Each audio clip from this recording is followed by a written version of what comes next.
8 дугаар сарын 17-нд Улаанбаатар хотод дэлхийн 197 улсын төлөөлөгчид цуглах гэж байна. Тэд COP17 хуралд оролцохоор хамгийн эрсдэл зуур амьсгалтай нийслэлийг зорин ирж байгаа нь энэ юм. Гэхдээ энд нэг хачирхалтай зүйл байна. Энэ жил дэлхий дээр 2 өөр COP17 болж байгаа.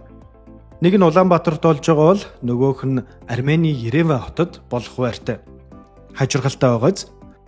Үүний хариултыг 37 жилийн өмнөх нэгэн хурлын шийдвэрээс олцгоё. COP гэдэг нь Conference of Parties гэдэг үгний товчлол бөгөөд монгол хэлний талуудын баг хурал гэж орчуулагддаг. Ямар нэгэн олон улсын гэрээнд нэгдсэн орнууд жил бүр хуралдаж гэрээгээ хэрхэн биелүүлж байгаагаа шалгадаг тэрхүү хурлыг COP хэмээн нэрийддэг юм. Тэгэхээр нэгдсэн үндэсний байгууллагын гэрээ конвенц бүрд өөрөөр ингэсэн COP байдаг гэсэн үг. 1992 онд Бразилийн Рио де Жанейро хотод дэлхийн улс орнууд цугларч 3 том гэрээг байгуулсан байдаг. Эхнийх нь уур амьсгалын өөрчлөлт, хоёр дахь нь биологийн олон янз байдал, гурав дахь нь цөлжилт. Цөлжилтийн гэрээ 1994 онд батлагдсан байдаг. 3 гэрээ, 3 өөр COP тус бүр өөр өөрийн онцлогтой гэж ойлгож болно.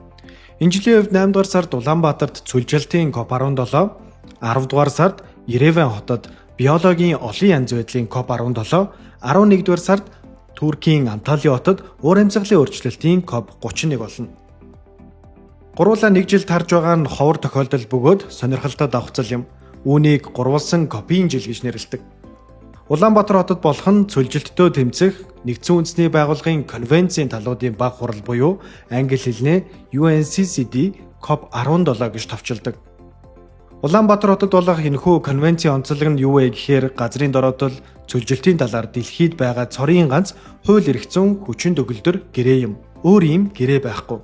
Уг конвенцид 196 улс болон Европын холбоог оролцуулаад 197 гишүүн байдаг. Энэ жил Улаанбаатар хотноо 8 дугаар сарын 17-ноос 28-ны хүртэл 12 өдөр их байгалаа сэргээе, итгэл найдвараа бадраа гэх хүрээнд ор болох гэж байна.